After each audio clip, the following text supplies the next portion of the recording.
Quero te convidar a abrir a sua Bíblia comigo no Evangelho de São Mateus, capítulo 12, a partir do verso 46. Nós vamos entrar um pouquinho no capítulo 13, mas eu gostaria muito que você ficasse comigo até o final dessa mensagem. Eu prometo que eu serei breve, mas eu gostaria de ter a sua atenção por alguns minutos. Mateus, capítulo 12, a partir do verso 46. Essa passagem ela é importante no ministério de Jesus porque marca uma mudança na comunicação de Jesus com as pessoas. Jesus percebe que, embora as pessoas olhassem para ele, não entendiam o que representava a sua pessoa. Embora as pessoas ouvissem as suas mensagens, os seus sermões, aquelas pessoas não encontravam aplicação na sua própria vida. E Jesus decide mudar a sua comunicação. E ele começa a falar a partir de aqui por parábolas, mas eu preciso minimamente entrar no contexto que isso acontece. Por isso eu pego os versos um pouquinho anterior, onde chega ali a família de Jesus querendo falar com ele, e esse é um texto que aparentemente nos incomoda, mas eu quero ler com você em nome de Jesus. A versão que está exposta é a Nova Almeida atualizada, mas você pode acompanhar aí na sua Bíblia física, amém? Isso me enche de alegria, irmãos. Diz assim a palavra de Deus: enquanto Jesus ainda falava ao povo, eis que a mãe e os irmãos dele estavam do lado de fora, procurando falar com ele. E alguém lhe disse: a sua mãe e os seus irmãos estão lá fora e querem falar com o Senhor. Porém Jesus respondeu ao que lhe trouxe aquele aviso: quem é a minha mãe? E quem são os meus irmãos? E estendendo a mão para os seus discípulos disse: eis minha mãe e os meus irmãos. Portanto, aquele que fizer a vontade do meu Pai Celeste, esse é meu irmão, minha irmã e minha mãe. E naquele mesmo dia, capítulo 13, Jesus saiu daquela casa e se assentou à beira-mar. E grandes multidões se reuniam em volta dele, de modo que ele entrou num barco e se assentou. E toda a multidão estava em pé na praia. E de muitas coisas lhe falou, a partir de aqui, por meio de parábolas. E eis que o semeador saiu a semear. E ao semear, uma parte caiu na beira do caminho, e vindo as aves a comeram. Outra parte caiu em solo rochoso, aonde a terra era pouco.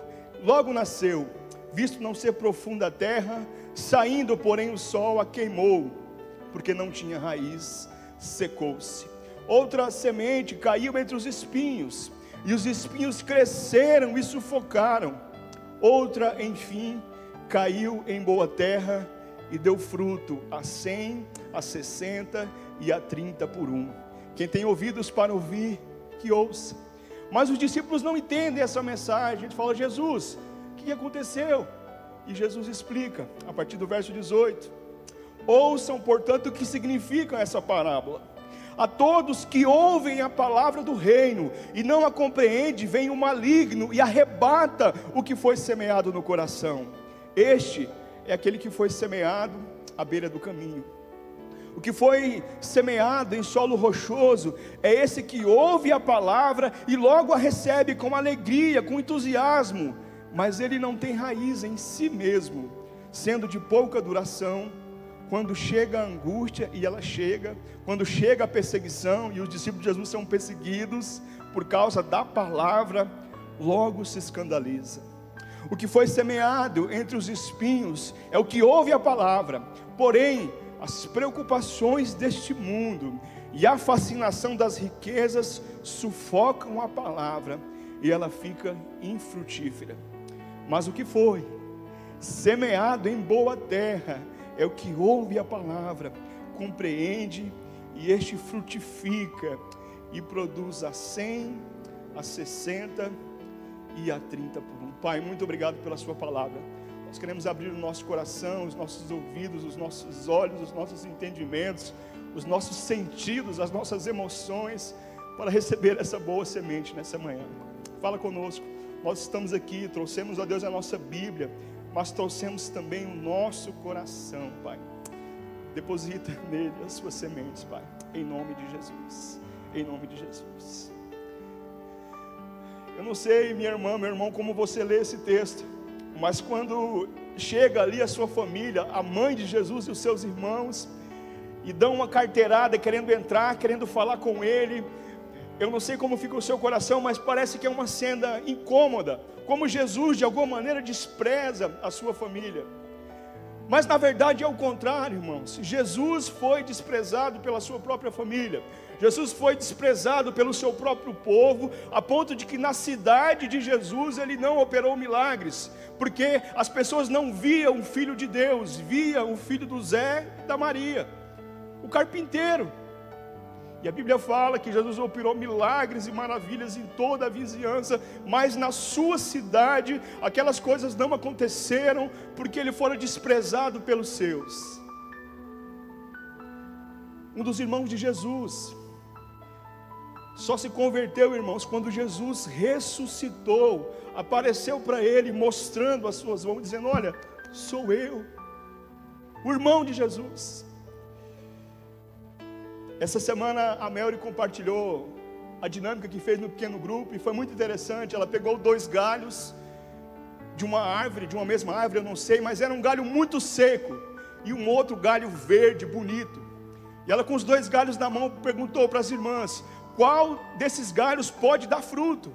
E as irmãs começaram a responder, e no fundo nenhum daqueles 2 podiam dar frutos, porque ambos estavam sem terra. Nenhum deles estavam plantados na terra, onde há os nutrientes, onde há crescimento, onde há raiz. Esse texto fala sobre o nosso coração, sobre a semente que vai cair no seu coração nessa manhã, sobre a semente que cai no seu coração dominicalmente, no pequeno grupo, quando você abre a sua Bíblia. E não tem a ver com a semente, mas tem a ver com o solo do seu coração. Esses dias eu conheci uma irmã em Cristo muito querida, ela nos recebeu na sua casa, e ela é uma professora, e ela me disse que ela era especialista em pedologia. Eu falei: minha irmã, me desculpe, mas o que é isso? Ela falou assim: não, eu estudo terra, é a ciência responsável por estudar a terra. É disso que Jesus está dizendo, da terra do meu e do seu coração. E a primeira terra está no verso 20, o primeiro solo, o primeiro terreno que Jesus apresenta no verso 19, é aquele à beira do caminho, é aquele chão batido, em que muitas pessoas passam por ele, mas ninguém cuida, ninguém se estabelece, as pessoas estão sempre de passagem, naquele que é o chão batido da vida. E Jesus diz que nesse chão, a semente cai, mas ela não é absorvida, porque aquele solo é um solo seco. Ele diz que esse solo seco é quando nós recebemos a mensagem, a semente, mas nós não compreendemos. Embora ouçamos, embora vistamos, embora contemplamos, ela não penetra o nosso coração.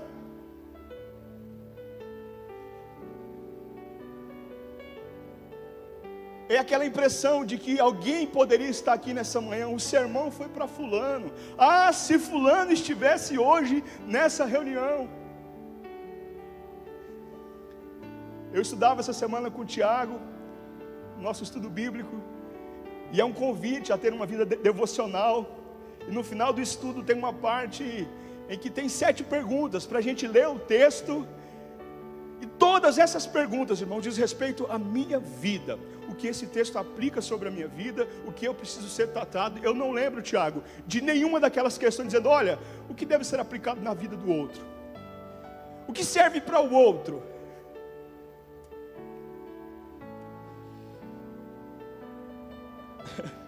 O pequeno grupo é lindo, que ele nos dá algumas dinâmicas interessantes, e às vezes há uma conversão santa, e pessoas vão a pequenos grupos, e elas abrem o coração, e elas choram, contam experiências, e nós oramos ali, mas parece que na hora que a gente ora, desliga uma chave, e a gente acaba o momento religioso, e a gente volta a ser quem a gente era. Então, volta o futebol, volta o palavrão, aquilo que nós acabamos de falar, do perdão, do amor, parece que ficou naquele momento ali, quando nós oramos, a chave virou, e a gente percebe que a semente caiu.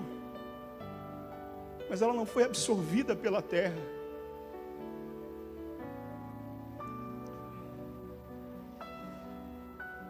Talvez quando nós abrimos esse texto nessa manhã, você pensou: eu já conheço, eu já recebi essa semente há 20, 30 anos, eu não vim aqui para ser evangelizado.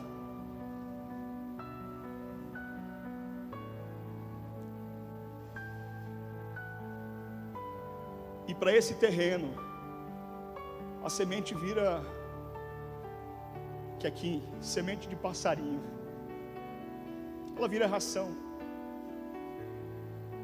Ela pode até dar fruto, através de uma árvore que vai passar por um processo, e essa semente vai cair em outro lugar. Mas no solo onde essa semente caiu, não há germinação, não há raízes, não há vida. Jesus fala de um segundo solo no nosso coração, nos versos 20 e 21. O que houve foi semeado em solo rochoso, é o que ouve a palavra e a recebe com alegria, com entusiasmo, mas ele não tem raiz em si mesmo, sendo de pouca duração.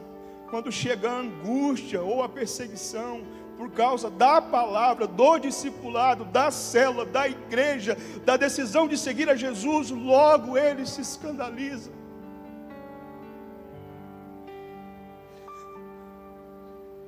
Nesse terreno, a terra é pouca, ela é superficial. E Jesus disse que para segui-lo, nós vamos experimentar duas coisas, irmãos: a angústia e a perseguição. O apóstolo Paulo vai mais adiante: fome ou nudez, perigo ou espada. Mas eu estou bem certo de que nem a morte, nem a vida, nem anjos, nem principados, nem coisas do presente, nem daquelas que estão por vir, pode nos separar do amor de Deus.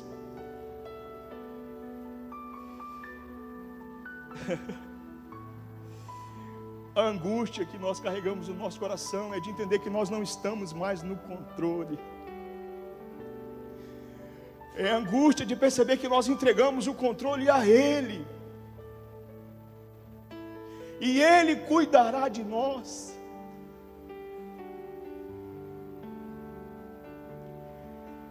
É a angústia de perceber que nós temos que perdoar, que nós temos que amar, que nós temos que servir, que nós temos que se humilhar, e isso angustia o nosso coração.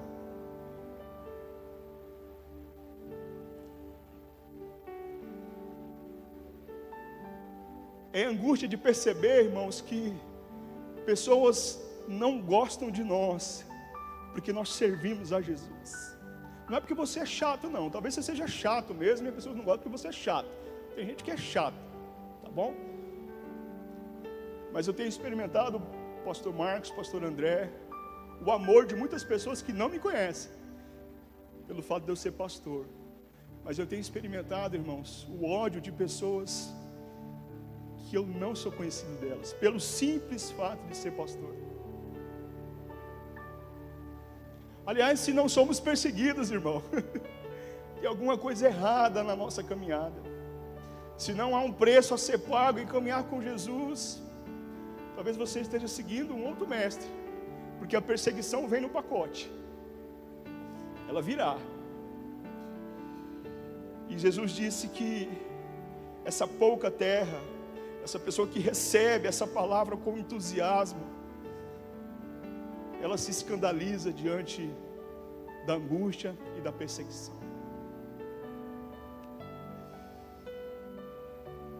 O profeta Ezequiel, Deus usando o profeta Ezequiel, diz que trocaria o nosso coração de pedra e colocaria em nós um coração de carne.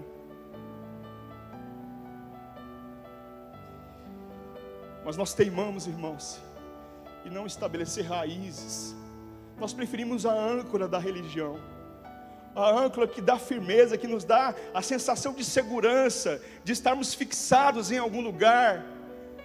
Mas Jesus não nos convidou para se ancorar, para se atracar, mas para estabelecer raízes.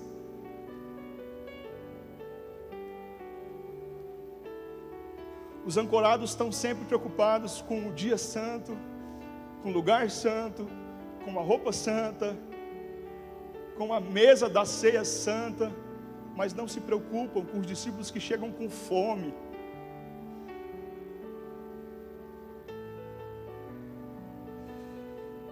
Os ancorados estão preocupados com o sacrifício, com o ritual, mas odeiam a misericórdia e a compaixão. Os ancorados querem ser vistos, irmãos. Eles preferem os primeiros lugares, eles preferem o altar, eles preferem a luz.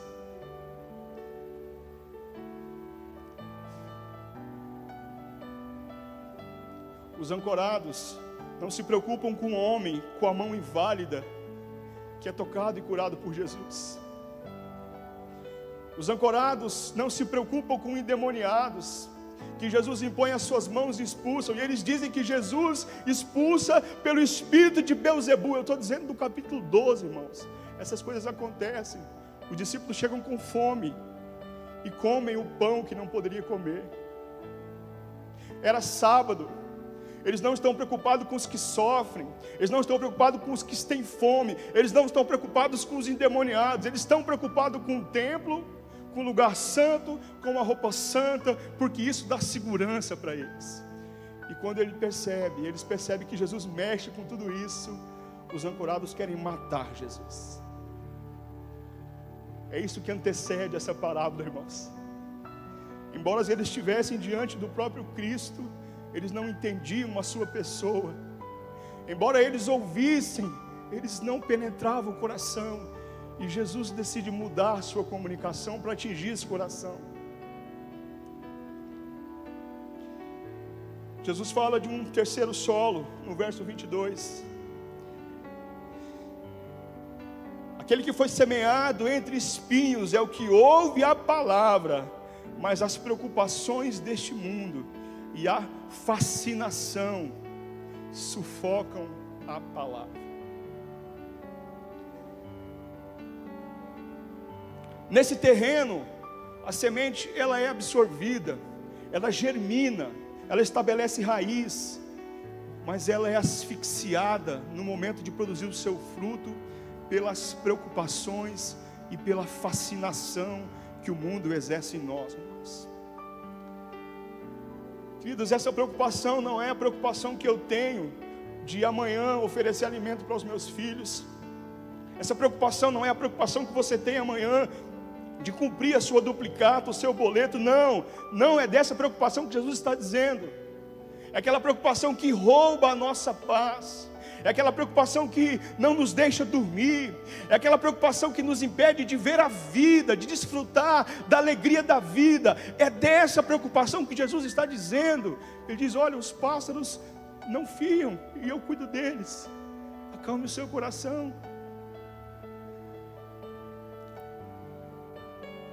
O Davi enfrentou a pandemia no seu período de alfabetização, irmãos. Ele passou 2 anos fora da sala de aula. Ele ainda não lia, não escrevia. E depois de 2 anos a gente entra numa greve de professores. E por mais que a gente se esforce, né?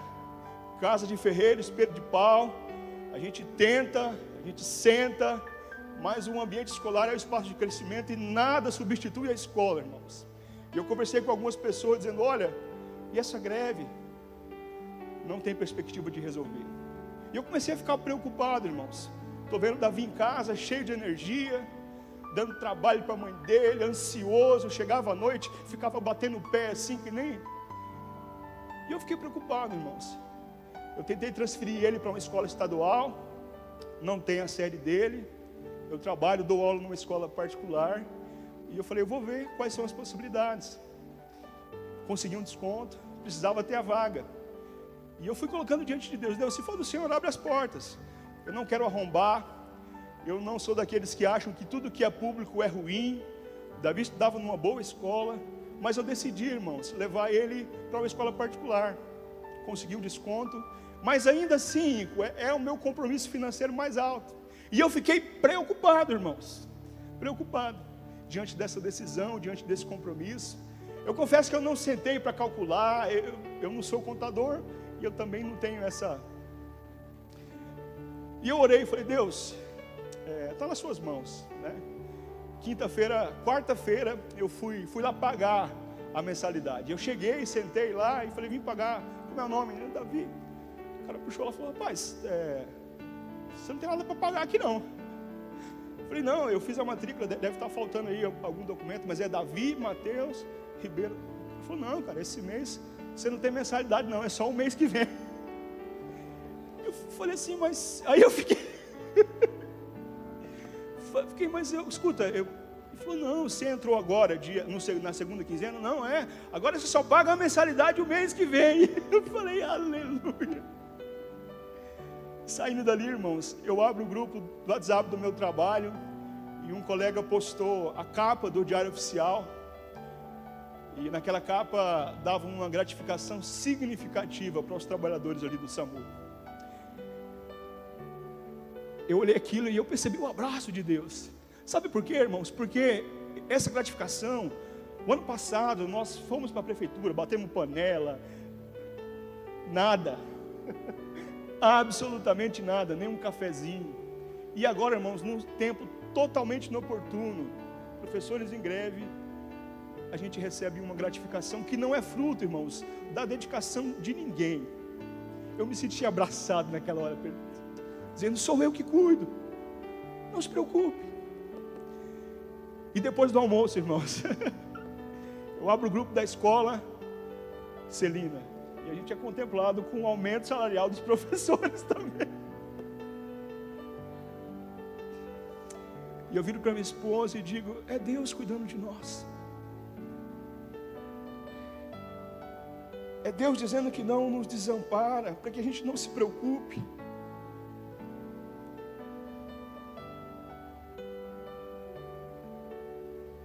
Há um segundo espinho que sufoca essa semente, e Jesus chama esse espinho de fascinação. A preocupação é algo que nós não conseguimos esconder. A gente se agita, a gente se preocupa, o nosso rosto abate, é notório alguém que está preocupado. Pouca convivência, você sabe quando alguém está preocupado, mas a fascinação, querido, é algo que acontece no nosso coração. O sinônimo de fascinação é encantamento. É quando nós somos seduzidos pelas coisas. É um espinho silencioso, é o abrolho, aquele espinho que cresce no chão assim, como uma rama. Você não vê ele de longe, mas ele está lá, e ele é nocivo. E essa fascinação começa no nosso coração, quando nós fazemos pequenas concessões a nós mesmos. Depois de um dia de trabalho, eu mereço. Depois de um dia cansativo, não, eu não vou.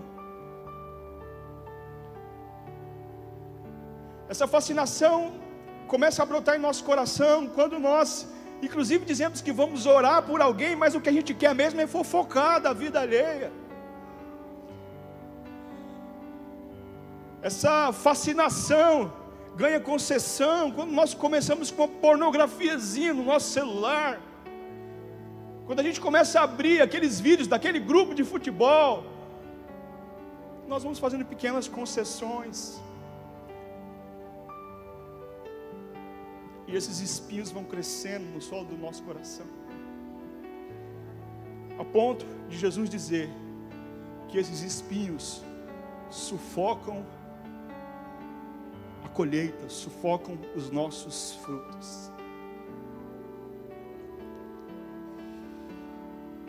É aquele joio que vai crescendo e ele parece com o trigo, ele parece, mas ele é joio.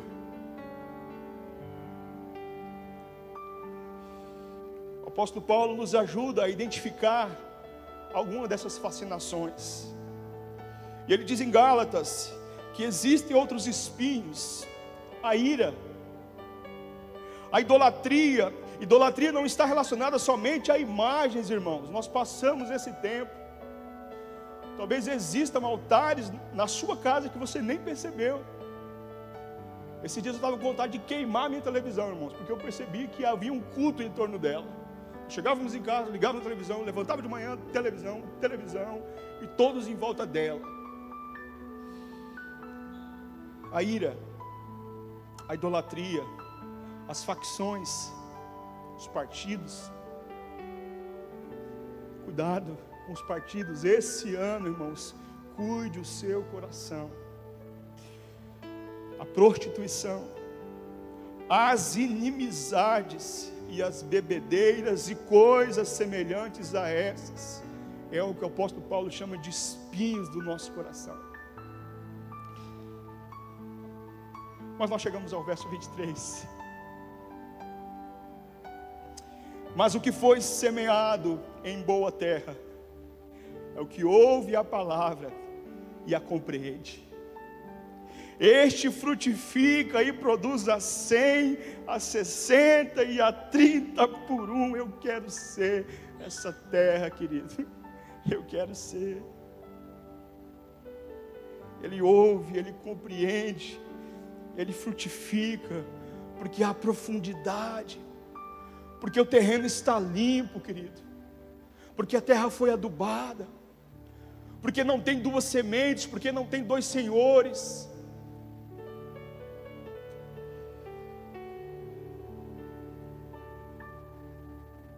Eu estive ontem ministrando aos irmãos de uma comunidade, e havia um grupo ali de 50 pessoas, e eu fiz referência a um amigo, muito querido, que hoje mora em São Paulo, mas eu fiz referência a ele, e no final, 4 ou 5 pessoas me procuraram, dizendo: puxa, você conhece fulano? Ele é uma bênção, ele cuidou da minha esposa, ele abençoou o meu filho. E eu saí dali, queridos, impactado. No grupo de 5, irmãos, eu conhecia a pessoa que me convidou. Eu não conhecia ninguém naquele local. Eu não tinha a mínima ideia de que as pessoas sabiam quem era aquele meu amigo. E naquele local, pelo menos 10%, outros talvez não vieram falar comigo, mas pelo menos 10% haviam sido abençoados por esse camarada. E olhando para esse texto eu lembrei: é aquele que multiplica a 30, a 60 e a 100. É aquele que a semente dá fruto e ele alimenta pessoas. Aonde vai, as sementes dele vai caindo e há frutos, há cuidado, há vida sobre ele. Passo para ele, diga que eu estou com saudade. Essa é a terra boa. Mas que fruto é esse, Roger? Que fruto é esse que nós temos que gerar nesse terreno chamado coração? O apóstolo Paulo também nos responde em Gálatas, ao dizer dos espinhos, ele diz também desse fruto. E nós conhecemos, irmãos, o fruto singular do Espírito é amor, alegria, paz, longanimidade, bondade, fidelidade, mansidão, domínio próprio. Contra essas coisas não há lei, não há âncora, não há religião. Debaixo do guarda-chuva do amor, debaixo dessa semente pequenininha chamada amor, ela se multiplica a 30, a 60 e a 100, trazendo mansidão ao nosso coração, bondade, fidelidade, domínio próprio. Interessante que esses frutos, queridos, eles têm sentido relacionado a Deus, mas sobretudo relacionado ao outro. É um fruto que não serve somente para me alimentar, mas para estar em cooperação com o outro. Eu estou a cada dia, querido, mais convencido de que igreja é menos um lugar onde a gente vai, e muito mais os relacionamentos que trazem um Cristo encarnado para a terra.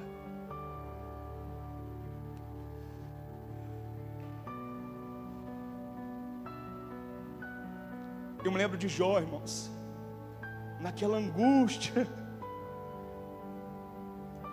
e o texto diz que a sorte de Jó foi mudada quando ele orou pelos seus amigos.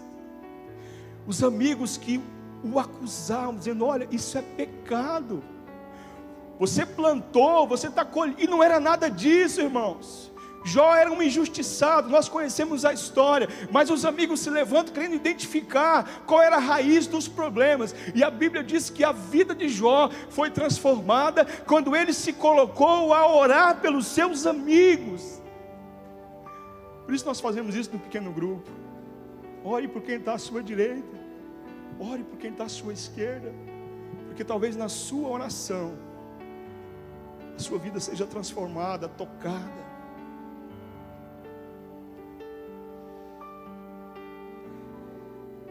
O templo de Jesus aqui é a praia, irmãos. O púlpito de Jesus é um barco.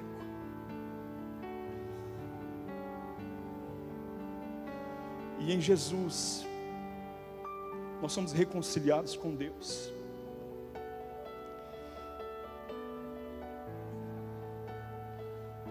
Na sociologia, pelo menos 3 coisas devem existir para que exista uma nação, um estado, um reino. A primeira coisa é povo, tem que ter povo. A segunda coisa que precisa existir num reino é liderança, é rei. E a terceira coisa que deve existir num reino é território.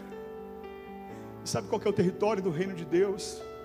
Meu irmão, minha irmã, é o seu coração.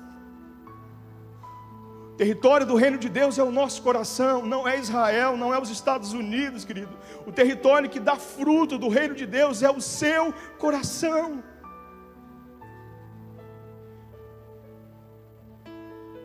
O pastor Júnior sempre dizia, né?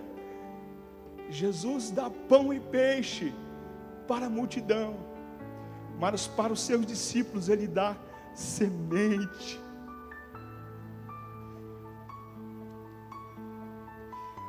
Mas nós precisamos limpar o terreno do nosso coração. Meu tempo está acabando, irmãos. Mas eu confesso que durante alguns anos eu guardava uma angustiazinha no meu coração.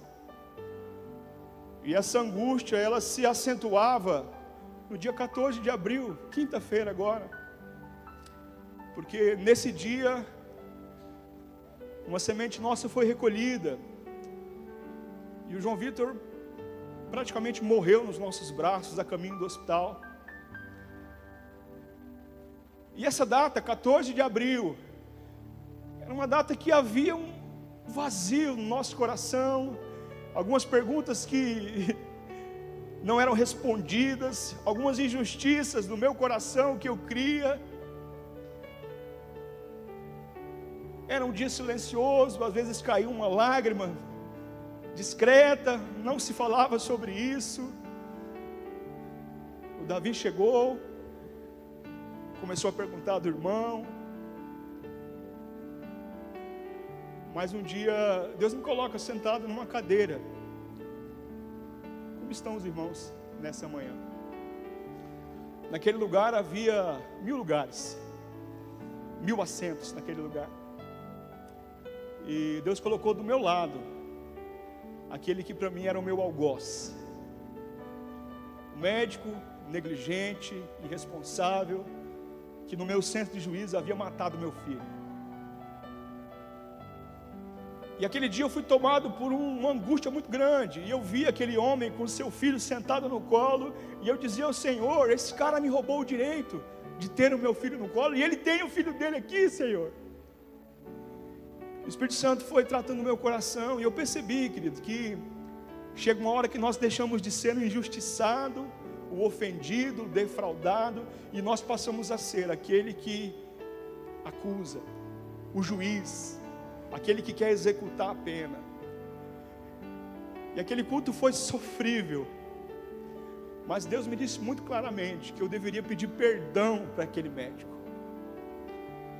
Eu não lembro qual foi o apelo que foi feito, irmãos, eu não lembro, mas eu fui lá na frente, eu orei, e quando eu voltei, eu olhei para aquele homem, e eu falei: eu preciso falar contigo. Ele não havia se lembrado de mim, naquela hora ele se lembrou, e ele assustou. Eu falei: cara, eu preciso dizer algo, me perdoa. E ele: não, eu falei: eu falo hoje, eu te odiei no meu coração, cara, eu queria que você morresse durante muito tempo eu te levei junto comigo para a cama, mas hoje eu quero que você me perdoe. E eu dei um abraço daquele homem ali, irmãos, de verdade, um abraço. Nós estávamos na casa de Deus, e glória a Deus que esse encontro foi na casa dele. E eu saí dali, irmãos, eu tirei 1 tonelada das minhas costas. 3 anos depois, no dia 14 de abril, eu pego a Rafa no colo. E aquele foi o primeiro 14 de abril que eu não lembrei que aquele dia era um dia de luto lá em casa. E no outro dia que eu fui registrar ela, eu lembrei, 14 de abril.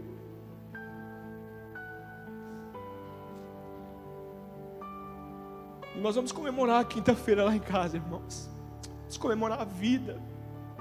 Não vai ter choro, não vai ter lamúria, não vai ter lamentação. Porque eu decidi tratar essa angústia do meu coração. Sabe o que é lindo no Evangelho, irmãos? Capítulo 12, na página anterior. Tome a árvore boa, tornem, isso é possível. Torne a árvore boa e o seu fruto será bom.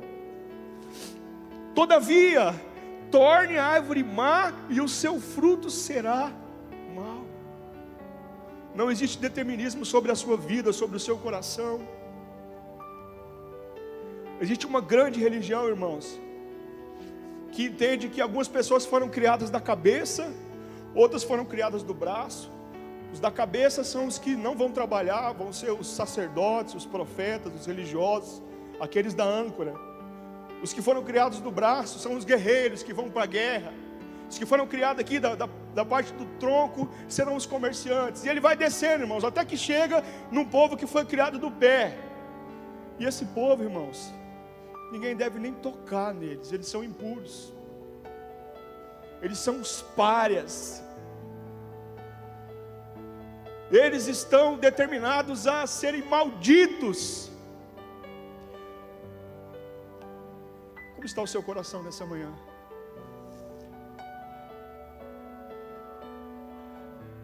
Há espinhos aí, irmãos.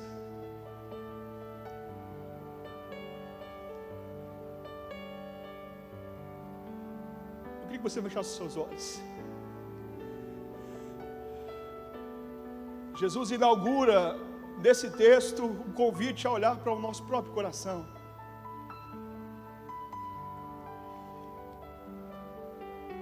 Você quer estabelecer raízes ou você quer viver a âncora da religião que pode trazer algum nível de segurança para você?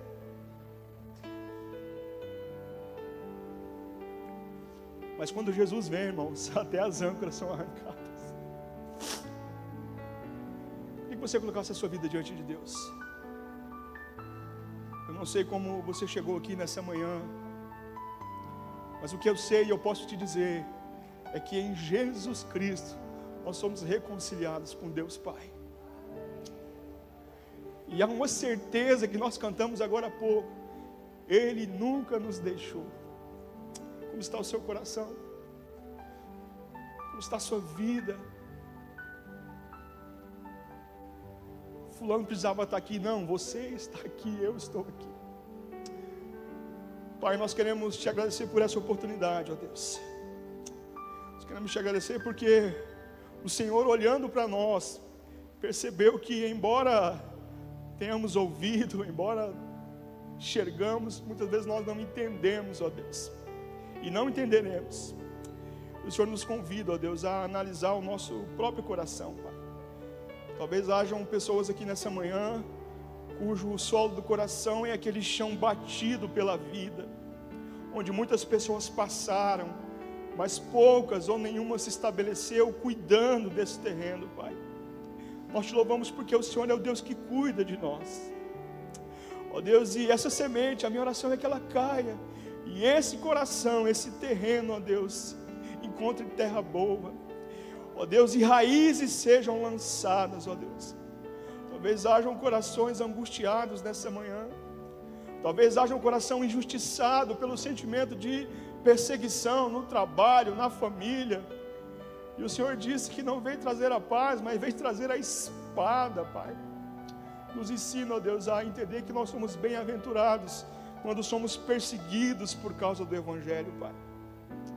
Vem nós, Pai, no nosso coração, se há espinhos, Pai, que tem impedido, ó Deus, essa colheita. Vem nós, Pai, quais são esses espinhos e limpa o nosso coração, Pai. Nós queremos ter uma vida frutífera, Pai. Tira de nós, ó Deus, toda ira, toda idolatria, todo sentimento faccioso, todo espírito de prostituição, Pai, de adultério, de desejo de separação, Pai. Arranca do nosso coração, Pai, todo sentimento de inimizade, todo vício, Pai. Visita o nosso coração, visita o meu coração, visita, ó Deus, a Tua igreja, Pai.